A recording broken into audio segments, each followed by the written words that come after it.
Welcome back to Algorithmic Game Theory. In the last lecture, we introduced the field of mechanism design without money, and we saw two examples of how this might look like. What we saw is that things are more complicated than if we have money, because it is much more complicated to express preferences, because we cannot just express them in terms of monetary units, but what we rather always do is just encode them as preference orders. One example that we got to know was this house allocation problem, in which we found a reallocation of the houses so that everybody's happy with this reallocation, meaning that there is no coalition of people who would rather do their own thing than joining our exchange. Today we'll consider a very similar problem with one major difference, namely in this house allocation problem, the houses don't care who lives in them. But today we're considering a setting of matching with two-sided preferences. And the traditional way of stating this is as a marriage problem, where we have traditional heterosexual and monogamous relationships, and we just want to match men with women. I personally find this the weakest of all possible motivations, because everything that we will be discussing, this is not what marriages look like. And also, I feel this finding a partner for your life shouldn't look like. I think it is much more reasonable, for example, in the context of matching job applicants with employers. But as you will always find this in the words of these marriages, I'll also stick to this, and I'll also speak about men and women. So what's the setting that we have here?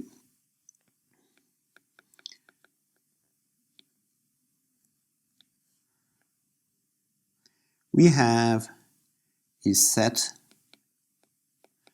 of men, which we will call U, and a set of women, which we call V. Every man, so that will be a small u and capital U, has a preference order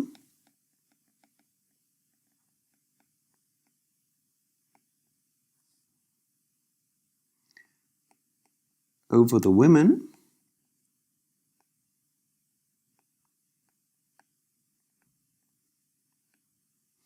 and every woman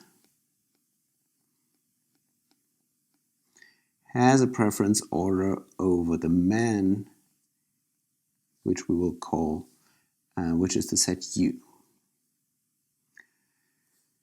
And what do I mean by this? I mean that this is a total order. So everybody's ranked.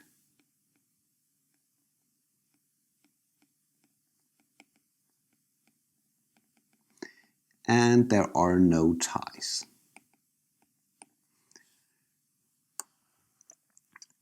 So what could this look like? We might have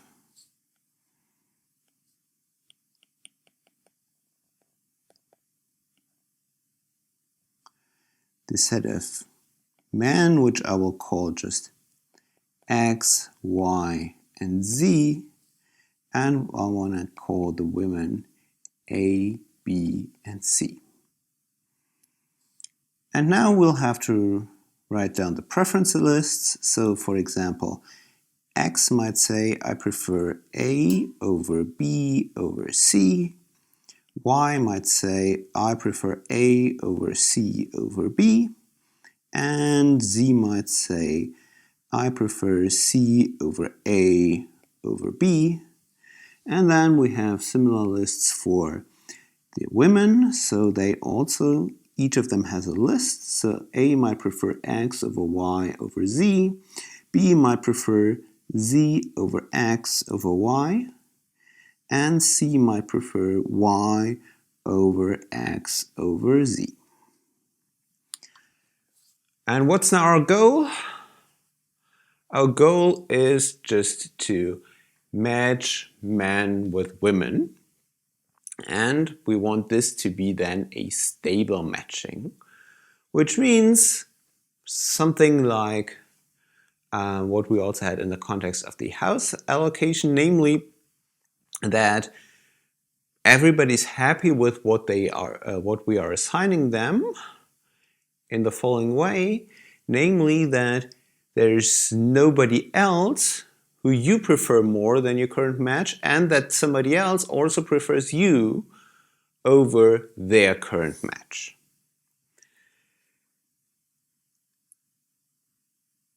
So let's formally define this.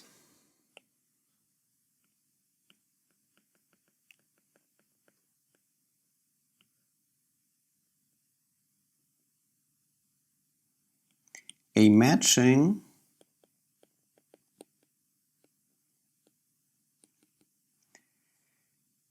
is a set of pairs U, V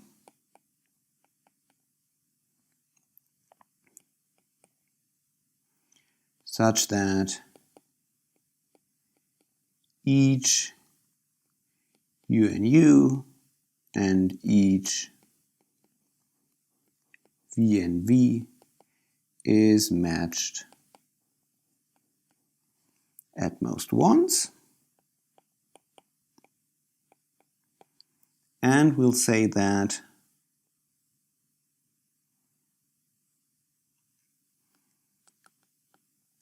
given a matching M,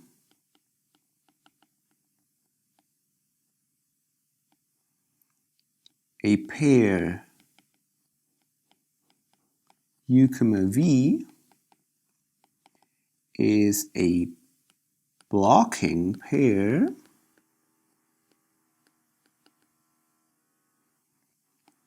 if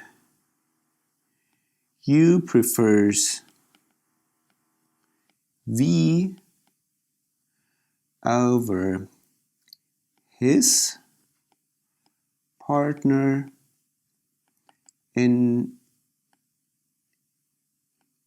M, and V prefers U over her partner in M. And by that I mean that, and there's this one important convention, being matched is always preferred over not being matched.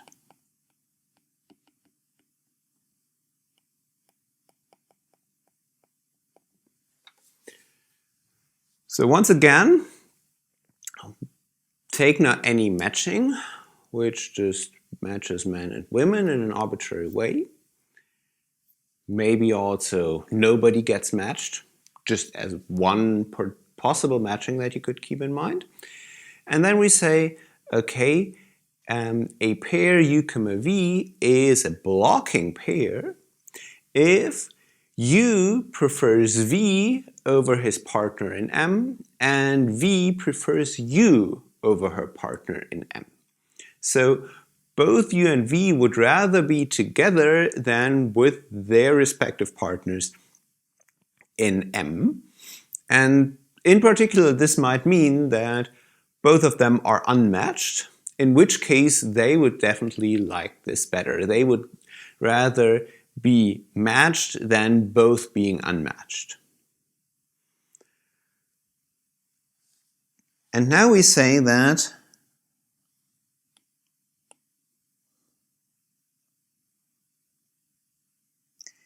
M is called stable if there is no blocking pair.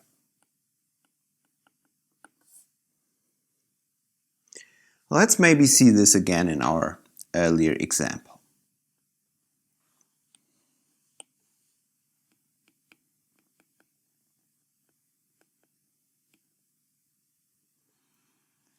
So we had x, y, and z on the men's side, and we had A, B, and C on the women's side.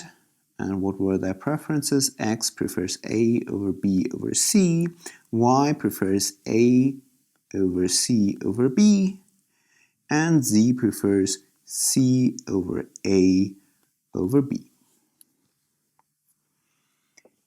A prefers X over Y over Z. B prefers Z over X over Y. And C prefers Y over X over Z. So what could be a matching here? We could just take these horizontal connections. How happy are people now with this? X, for example, gets his favorite woman, and A also gets her favorite man. Y doesn't get his favorite woman. Quite the contrary, he gets the least favorite woman. And B, how about B? B gets her least favorite man. And Z gets the most favorite woman, whereas C is getting the least favorite man. And this is not a stable matching. Maybe this doesn't come out of a surprise here because so many are getting not what they like best. And we could, for example, see this diagonal edge here. This would be a blocking pair. Why that? Y is getting in this blue matching, is getting B, and B is getting Y. Sorry, and C, that's not important, C is getting Z. Now we see, okay, what if Y instead got C? Y likes C better than B. And similarly, C likes Y better than Z. So both Y and C prefer this diagonal red edge over their respective matches in our matching. This is why this matching is not stable. Question is now, is there always a stable matching? And if so, how do we find it? This is what we'll discuss today. One important aspect to mention here is we will now focus on the men's side, but as you see, actually, so far this setting is entirely symmetric. So you might just swap the roles of men and women entirely because their perspectives are just exactly the same, and also the notion of a stable matching, this is entirely symmetric. So if you just swapped the roles of men and women, the exact same results would work, so there is nothing particular about men or about women. And so we will now focus on the state the algorithm as men choosing something, but you might also, just by the symmetry, state this algorithm as women choosing something.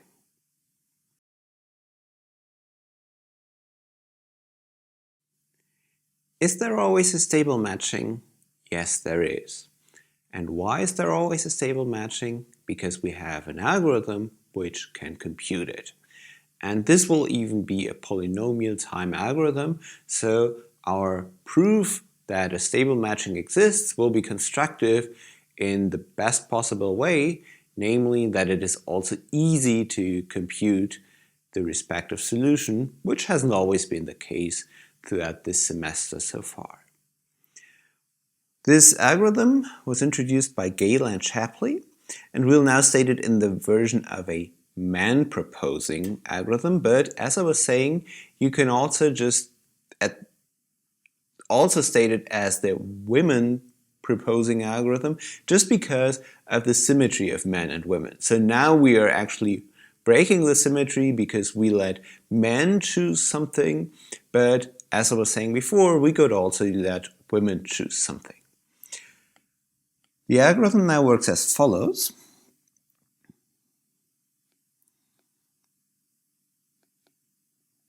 We start with an empty matching M.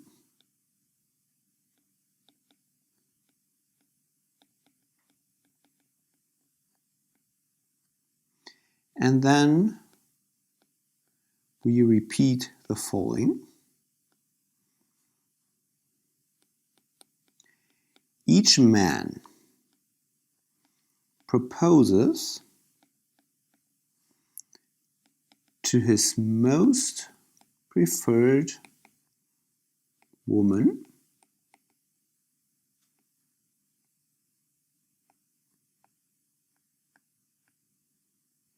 who has not rejected him yet.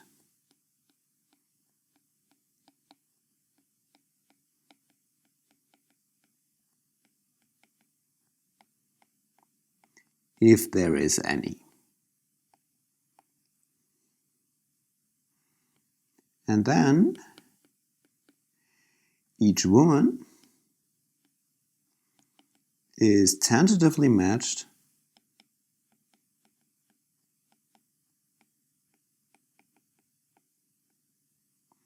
to her favorite proposer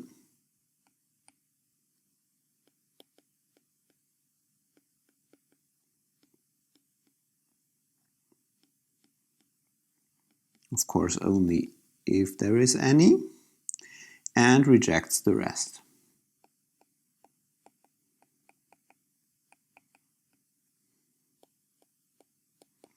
And we repeat this until no rejections occur.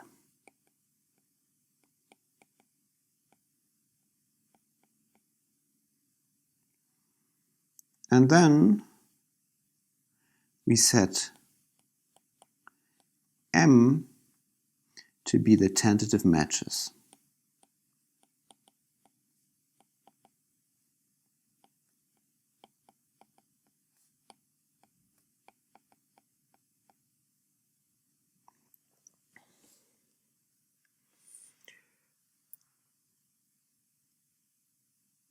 Let's see what this algorithm does. Let's just do this in our example.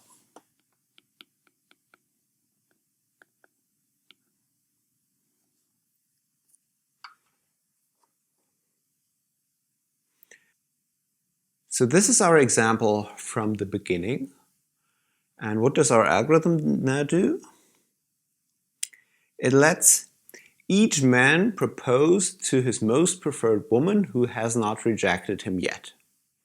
No woman has rejected any man, so all of them just propose to their most preferred women. So who's proposing to whom? X is proposing to A. Y is also proposing to A. And Z is proposing to C. And what happens now? Now each woman is tentatively matched to her favorite proposer, if any, and rejects the rest. So now we look at the women's side, and we see A got 2 proposals, and A will now choose X because she likes X better than Y. B did not get any proposals, so we're sorry, but you're not getting anything right now. And C doesn't have a choice, so C won't be rejecting anyone. So what will be happening is now that Y gets rejected by A. Now let's move to the second iteration and see what's happening now. So all these matches so far, they play no role, but the thing is now Y got rejected by A, so let's just strike this out. Now again, all men propose to their preferred woman among the ones who have not rejected him yet. So X still proposes to A, Y now proposes to C, and Z still proposes to C. And again, we'll see who is how happy with this match. A this time doesn't have a choice, B doesn't have a choice either, but C does have a choice.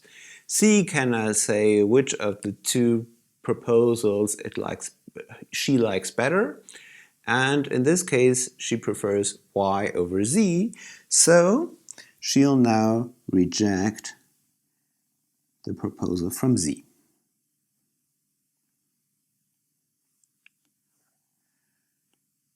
And we'll now move to the next iteration.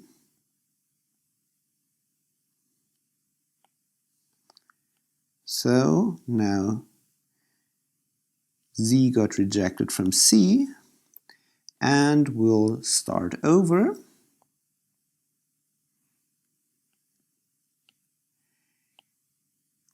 X still proposes to A, Y now proposes to C, and Z proposes to A.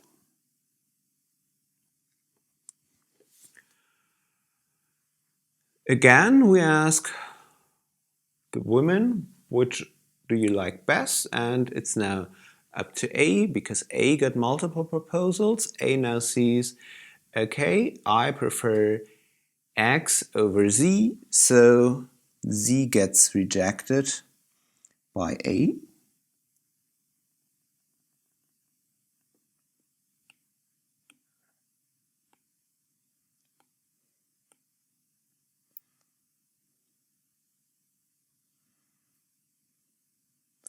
And then we move to the next iteration. And again, we let them propose to their preferred woman. And this is what we're getting. And now, each woman got only one proposal, so there won't be any rejections. So this is our final matching. What we'll have to show now is that this actually terminates in finite time, and also when it terminates, that then we get a stable matching.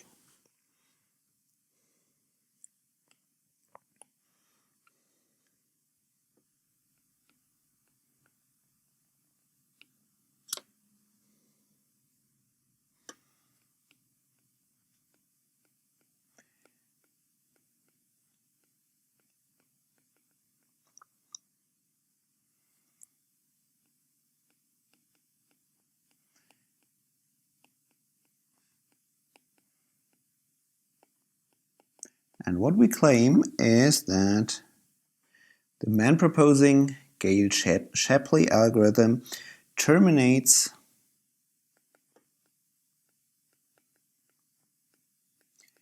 with a stable matching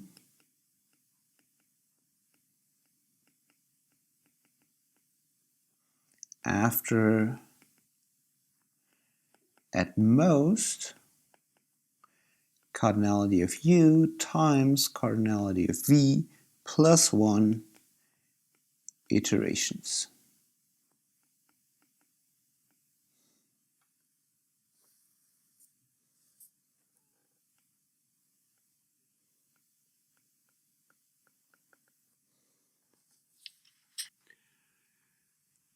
How do we prove such a claim? Well, the easier thing is maybe let's just talk about the number of iterations, because that's something that we should be quite familiar with. How do you show that an algorithm has only this many iterations? Well, you show that somehow something is reducing in every step. And this is exactly what we're doing here, because what is happening in every iteration? Let's go back to the algorithm. In every iteration, apart from the last one, there will always be a rejection. Because if there is no rejection, then this is the last iteration. Otherwise, there has to have been a rejection. And so all we have to count is the number of possible rejections. And what we observe is that once you as now a man have been rejected by a woman, you won't propose to this woman again. Which means that for every pair of a man and a woman, we'll see this rejection at most once. And so the worst thing that can happen is that in each iteration we see exactly one rejection, and the worst that can happen is that every man gets rejected by every woman. This is, of course, this cannot even happen, but this is clearly an upper bound on the number of iterations that we're seeing here. And this means that an upper bound on the number of iterations, not counting the last one, is just the number of pairs of men and women. So cardinality of U times cardinality of V.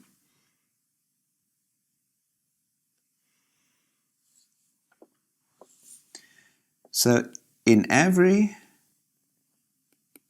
iteration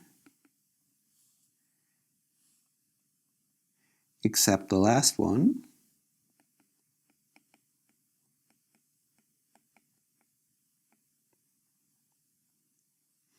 one woman rejects a man.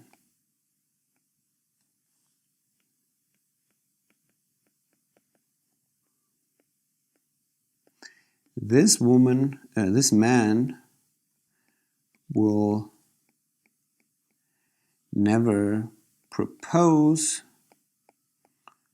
to this woman again,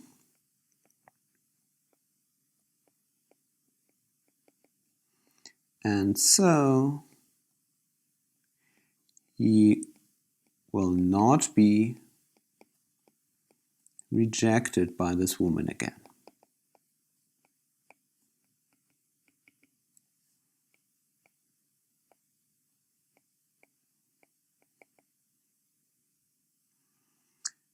So this means that we have at most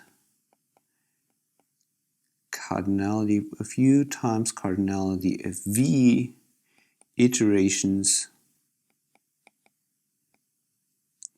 plus the last one.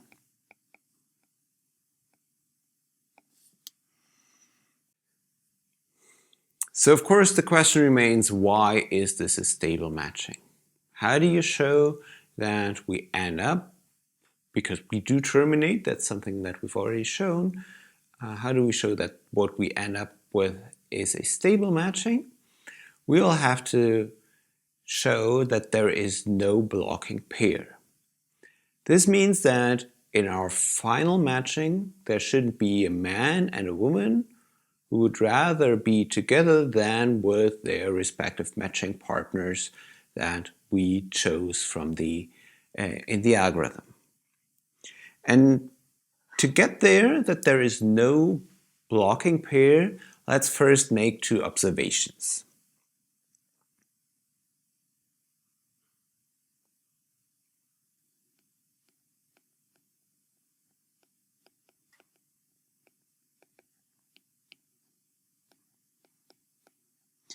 If a woman is tentatively matched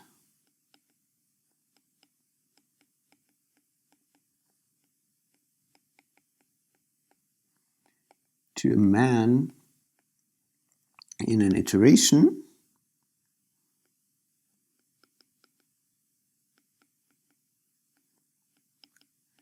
this man will propose in the next iteration again.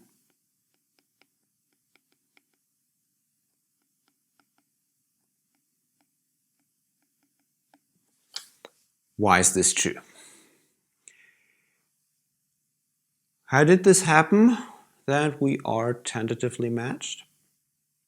We as a woman now.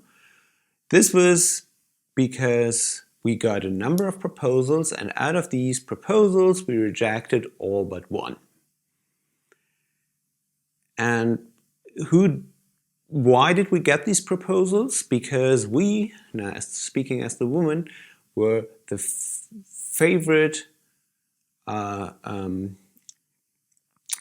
the women of these men who did not reject them yet.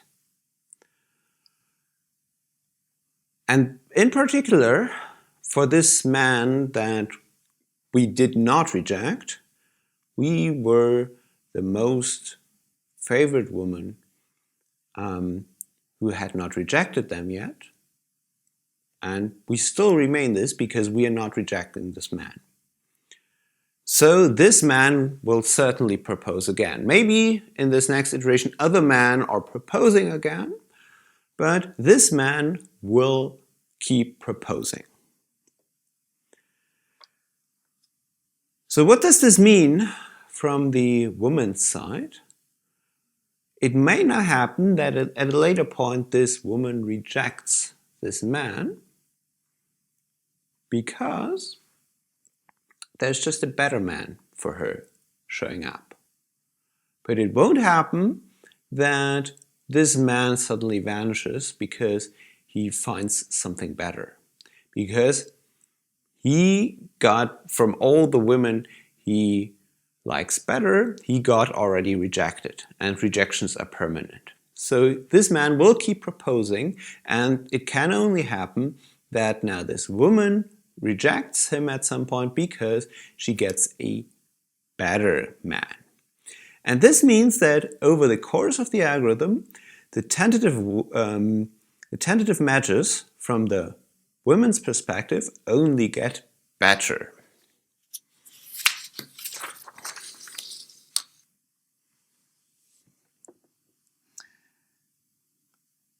So this means that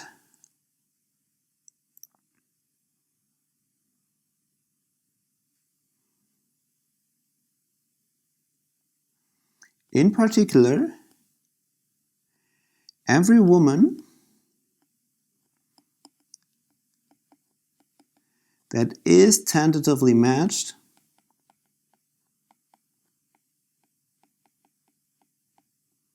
at some point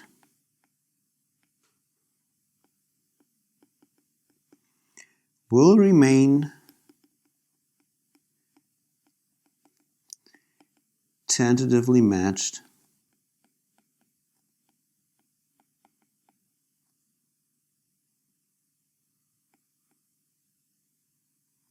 for the rest of the execution.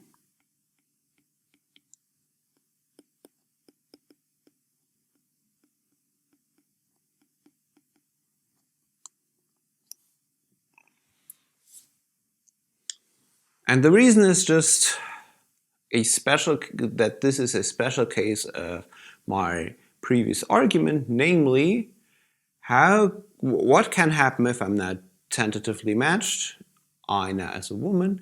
It may happen that somebody else proposes to me other than who I'm already tentatively matched to.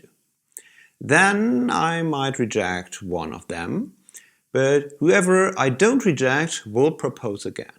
And this just keeps happening. And this then means that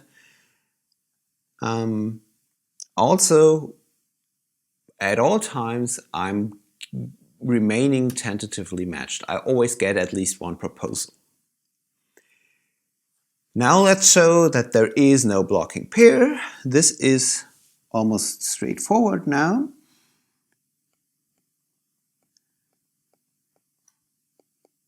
Suppose U, V is a blocking pair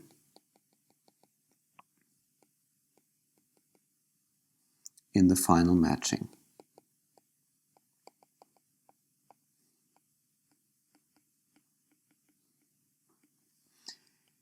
Then U has to have proposed to V at some point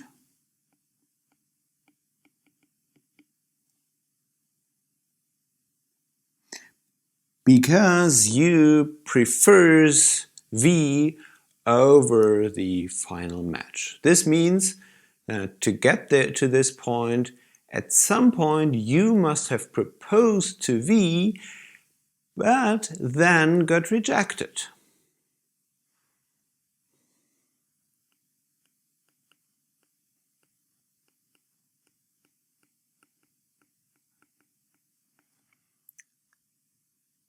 And what does this mean from V's perspective, this woman? Why would she reject this man? She would only reject this man if there was a better man.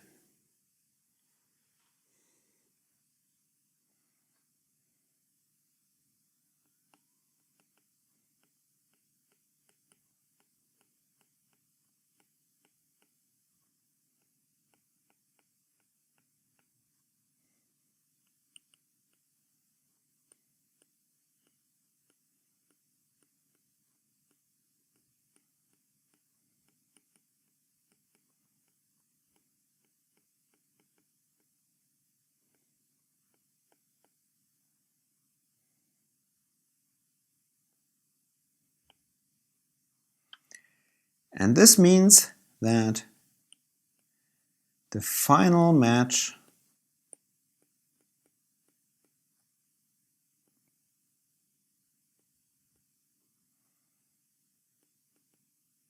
for V is better than U,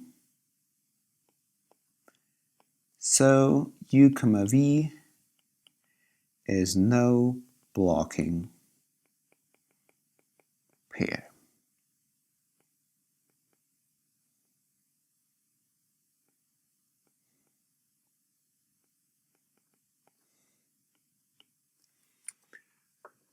Excellent. So, once again, how did this argument work? Men only get rejected, and so the women that they prefer to over the course of the algorithm, they get only worse and worse.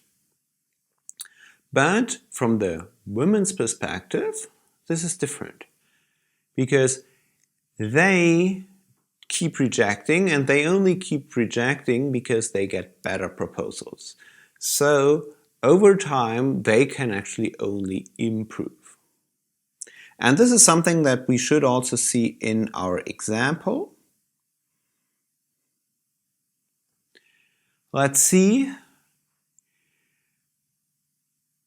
how this ended up. For example, let's consider C.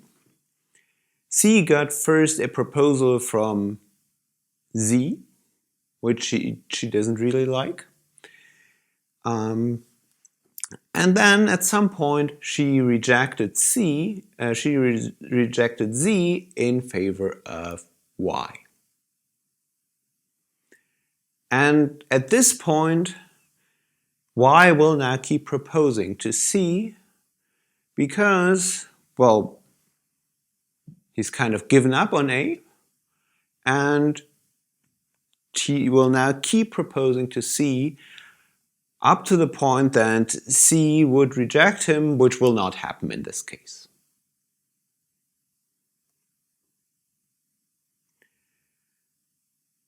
And for the others, so for A, this is pretty straightforward in our example because it was always her preferred man always kept proposing, and there's no reason why this should stop at any time.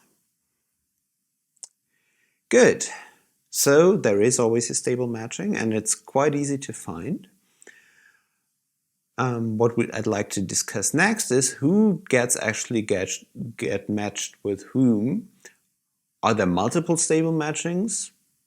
And if so, can we describe the matching that we are finding with our algorithm?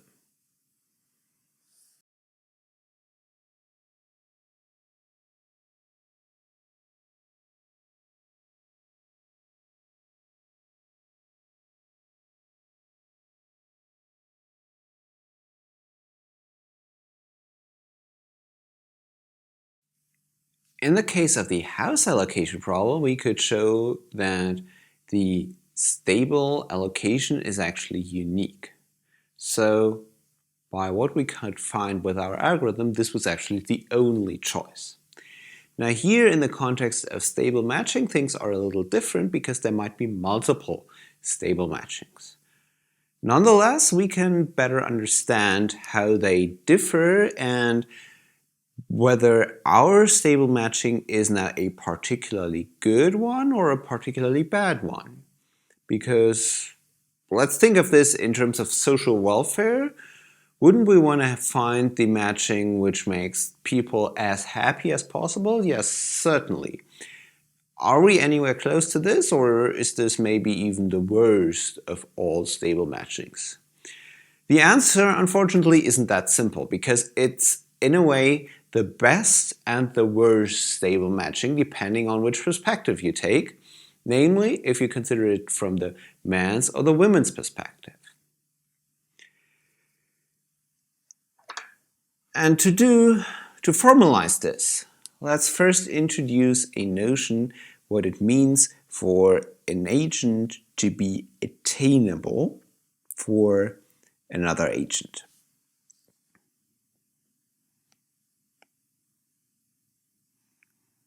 So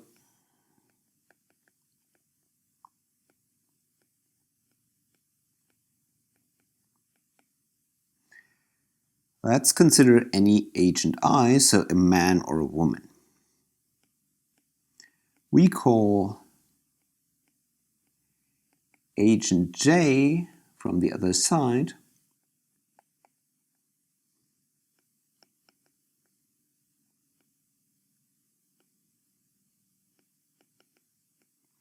attainable for I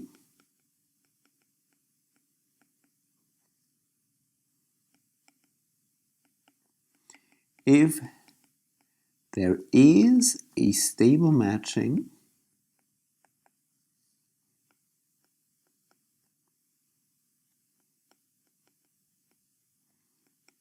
in which I gets matched to J. So there might be multiple stable matchings, and in many of them I might get matched, maybe not in all of them. Something we'll have to discuss. And we'll now call agent J attainable for I if among all these stable matchings, if there's just one where I gets matched to J. And the point is now, in our man proposing algorithm, every man gets the respective most preferred attainable woman.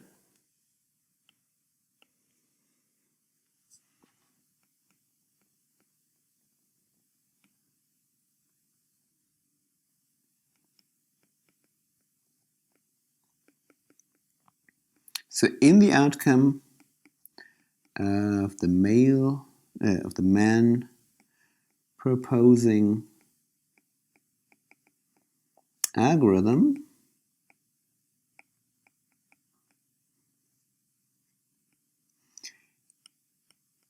every man U gets matched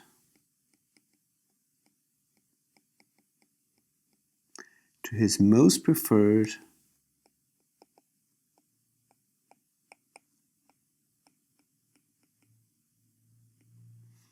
attainable woman. So what this says is that this matching is somehow man optimal among all stable matchings, because every man gets, so compare any two stable matchings, so compare our stable matching to any other stable matching, then every man, no man will be better off in that other stable matching than in ours. This, by the way, is not true for the women. So how do you prove such a thing? Well, we'll just have to go through the choices of the algorithm and see if this was not true, then there would have to be some attainable woman for a man which somehow who he gets rejected from.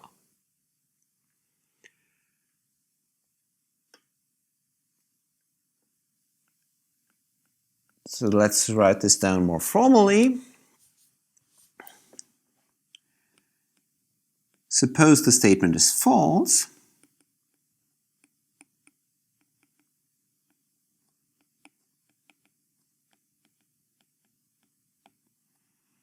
Then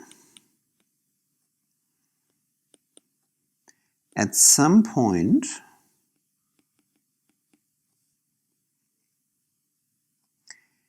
a man gets rejected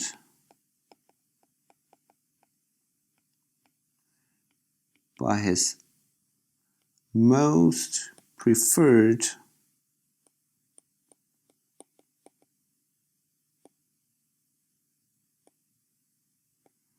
attainable woman.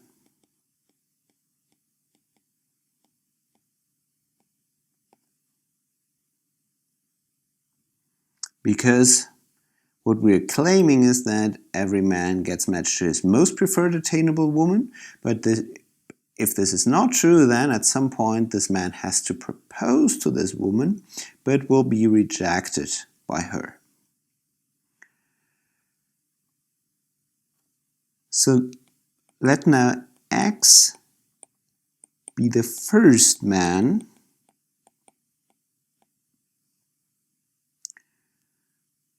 for which this happens.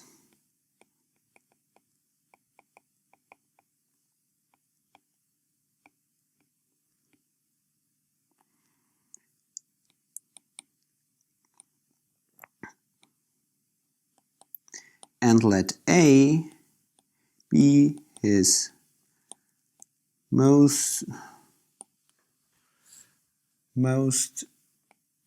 preferred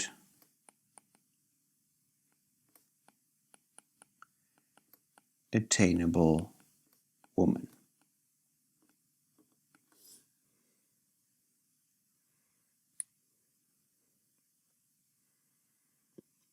Why did this rejection happen?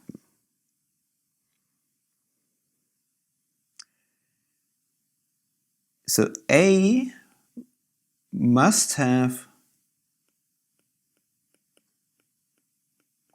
rejected X because Y proposed and she prefers Y.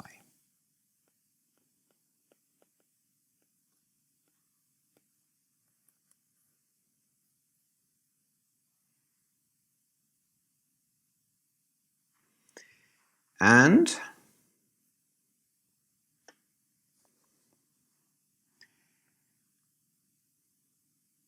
now the crucial thing is happening because X is the first man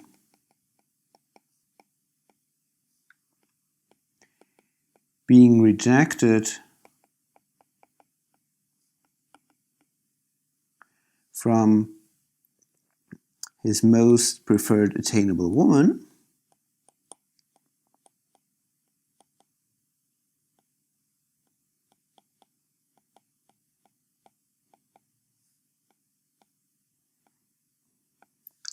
Y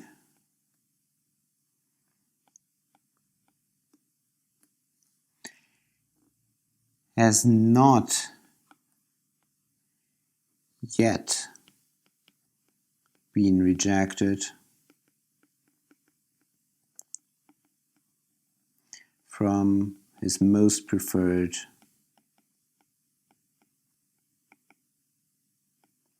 attainable woman.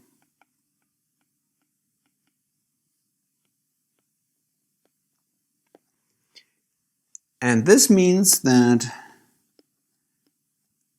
Y likes A at least as much as his most preferred attainable woman.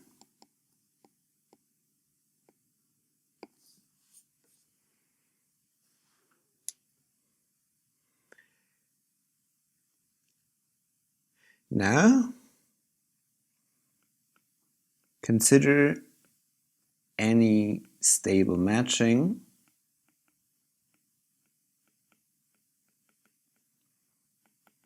in which X and A get matched. So this will look like follows. We'll have X and Y, we'll have A and B, X gets matched to A, and Y gets matched to B. And what else do we know? A prefers Y over X. This is something that we should have found out before. So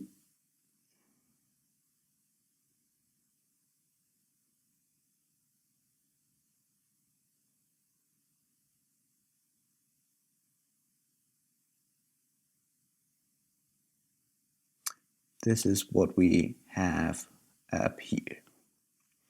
Then also, Y likes A at least as much as his most preferred attainable woman, which in this case he's matched to B. B cannot be better than his most preferred attainable woman, and he likes A better than B. But this now leads to a contradiction, because then it has to happen that Y, A is a blocking pair, because what we see here from our argument before is that both Y and A prefer being matched to each other than being matched with their current match.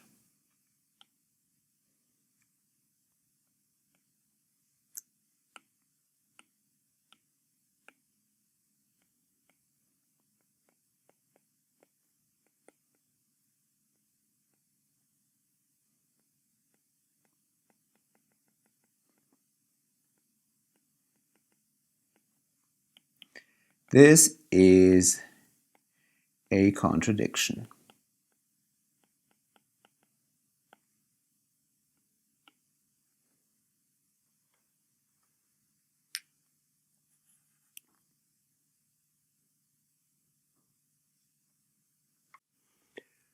So what's the core of this argument? The core is that all these women that a man gets rejected by, he can never be matched to in any stable matching. And why is this? Because otherwise the respective men that are matched to these women now in the matching that we compute, together with these women would form blocking pairs. This argument is a little difficult to make formal, just because the point should be that these other men in those other stable matchings, they could also, in principle, maybe also then get better women. But because there are only finitely many women, this just cannot happen, that everybody's getting something better. And this is what was captured by our point that we were considering the first man who got rejected by his most preferred attainable woman. And this meant that up to this point, all men were not rejected by their most preferred attainable women. As a consequence from this man optimality, we can also now derive another result which says that the set of men and women who get matched in any stable matchings, they will always be the same. So stable matching may not be unique, but whoever gets matched, those will be the same sets of men and women.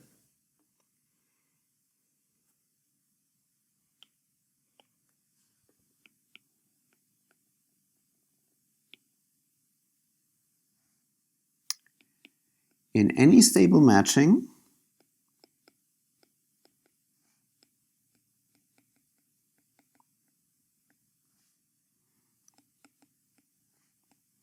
the set of women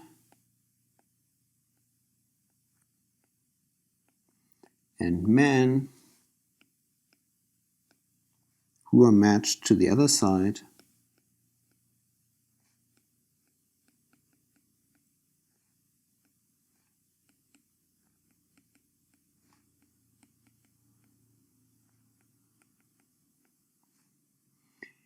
is the same.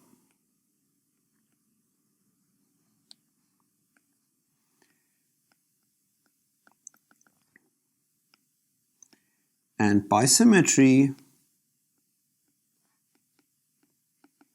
we show the claim for women only.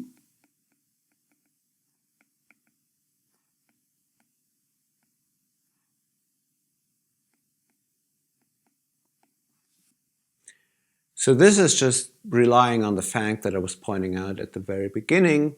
Men and women, this is just entirely symmetric. And if we now say, okay, the same set of women always gets matched, then if we just swap the roles of men and women, the same will be true for men. Because here, this is not pointing out to our particular algorithm, which broke the symmetry, but this is just a general statement for all stable matchings. So how do you show this?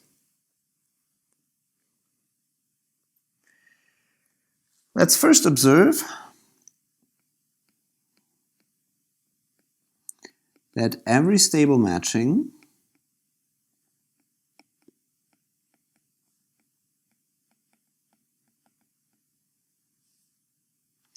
includes exactly minimum of cardinality of U and cardinality of V edges. Why that? Otherwise, there would be an unmatched man and an unmatched woman, and those together would form a blocking pair. So on one of the two sides, namely the smaller of the two sides, the matching has to be perfect. Now let's see. The set of women who are matched to the other side is the same. So now let's consider a woman A who gets matched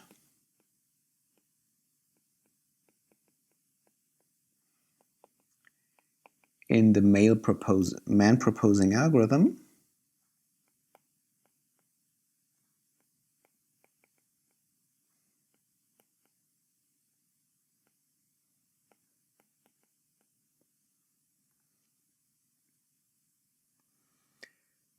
And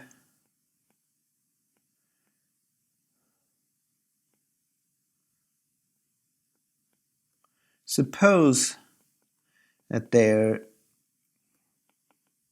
is a stable matching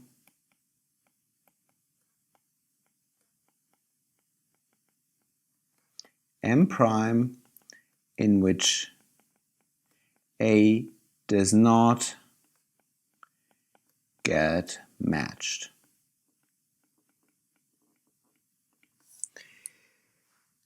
Now what will happen?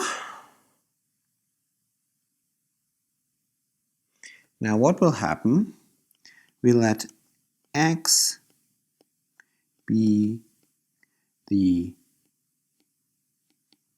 partner of A in the man proposing solution.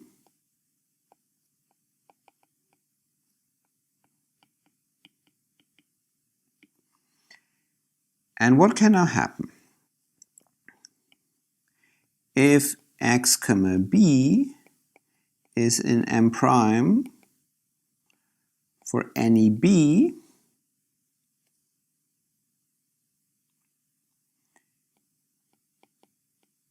then we know that X prefers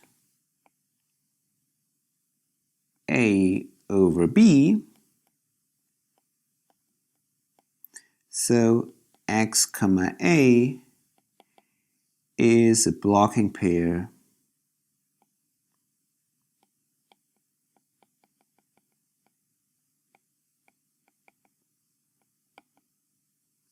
for M prime.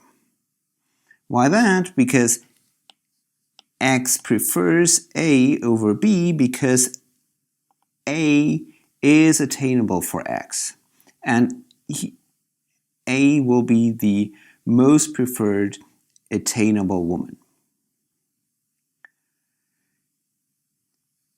And of course, if X comma B is not in M prime for any B, then X comma A is of course also a blocking pair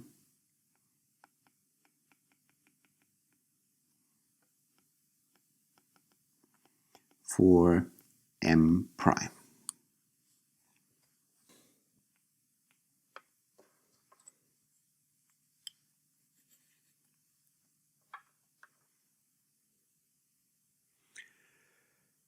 So what's the point here? The point is that men just get their most preferred woman via this man proposing algorithm, or most preferred attainable woman. And these most preferred attainable women, they always are the ones who are matched. Maybe they are matched in a different way. Maybe they are matched in a way that they prefer better than what they are getting in the man proposing algorithm.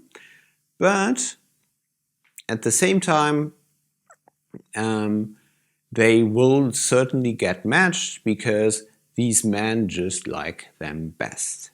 But there is something I'm already alluding to, namely that this is not the best matching for the women's side. More precisely, and this is what we'll show next, that in the outcome of this man proposing algorithm, every woman actually gets matched to her least preferred attainable man.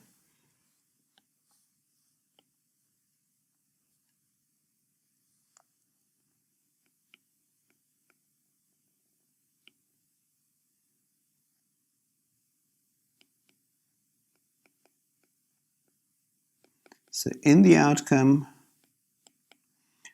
of the man proposing algorithm,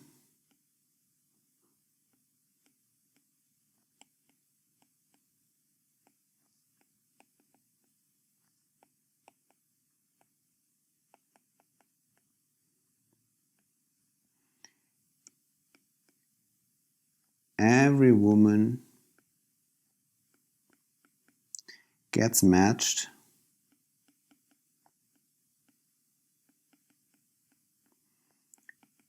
to her least preferred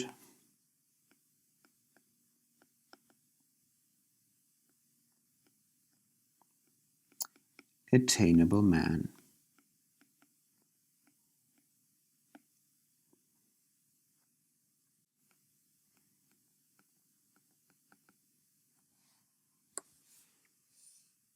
How do we show this? We just now assume that this is not true, and this way we will immediately come to a contradiction where we will use that, of course, this man-proposing algorithm, as we already know, in this man-proposing algorithm, every man gets matched to their most preferred attainable woman. So,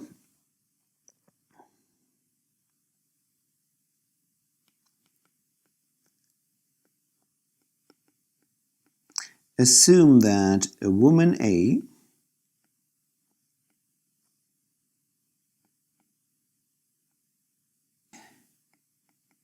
gets matched to a man X who she prefers to her least preferred attainable man Y.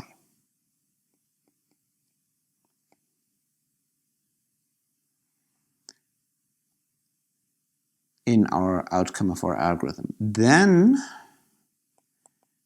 there also has to be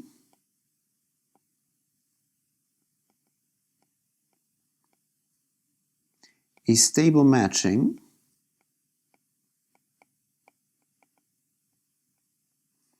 M prime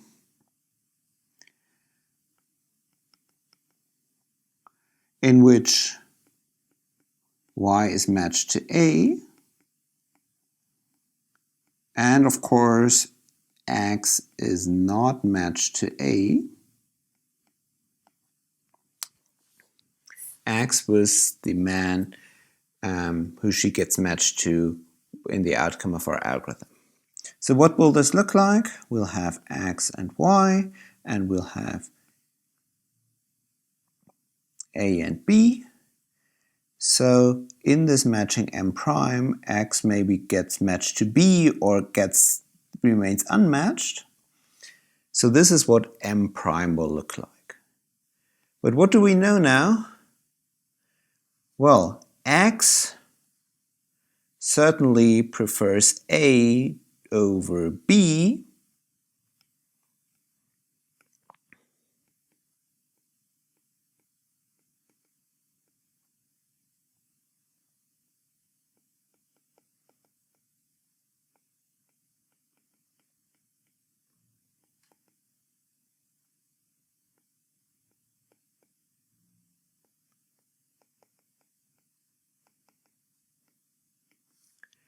And A prefers X over Y.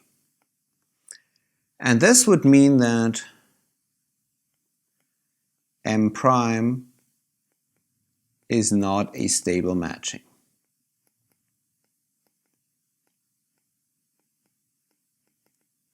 Or, in other words, that this Y just isn't even attainable for this woman A, because the fact that there is a stable matching involving Y being matched to A, we could lead to a contradiction.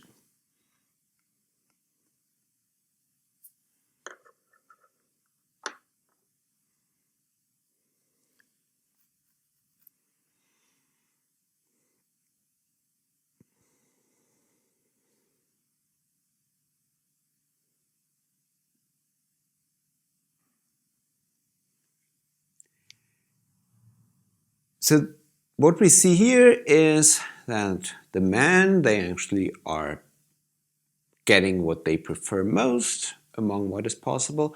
The women, they get what they prefer least. And somehow this has to be this way, because if there was a way that the women could get something even worse than what they are getting, then this couldn't be a stable matching, because we would immediately get to the point that if both the men and the women are getting something worse, then there has to be a blocking pair.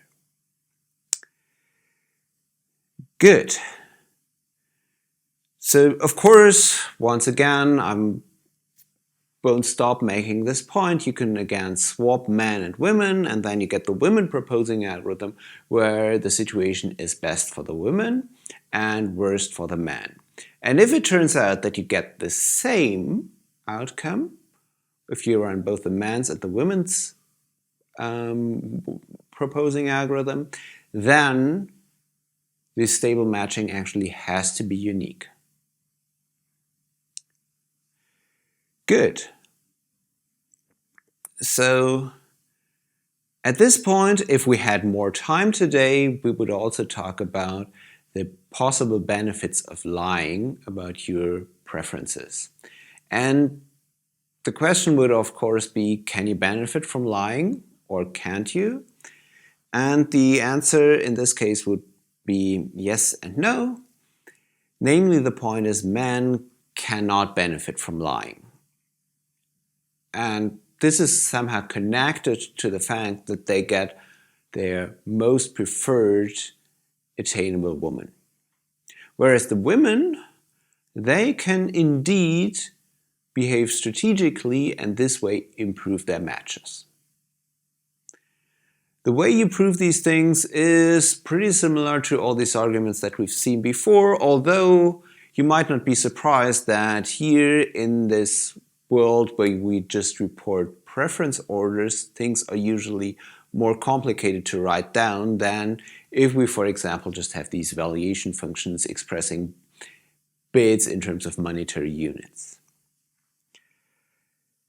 So let's wrap up here.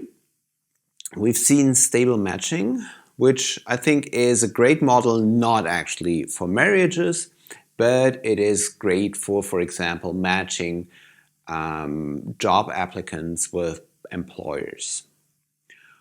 There are also generalizations and modifications of this which are more suitable for other cases. For example, there's the hospital residence problem in which every woman in that case could be matched multiple times. Why would that make sense? This would exactly be the setting of employers who can actually get more than one, who can hire more than one. In this case, this would be hospitals who want to have more than one doctor. And indeed, in the US, there's a system in which matching algorithms are used to actually match doctors to hospitals. There's also another problem, which is called the stable roommates problem. And in that problem, the graph is not bipartite, but we're still looking for a matching. And as it turns out, then it is not always possible to find a stable matching. Of course, then everybody in that not bipartite graph has a preference order over all vertices in the graph. But what can happen then is that there is just no stable matching, because there will always be a blocking pair. You will always have a situation that this guy wants to share a room with this guy, and so, or they prefer that being matched to each other than with whoever they are matched right now. It's really not difficult to come up with these examples. But the point is, there's also a lot of research on this. For example, under which assumptions can you still show that there is a stable matching in that case? So much for now. I hope you enjoyed this today. See you next time. Stay safe. Bye.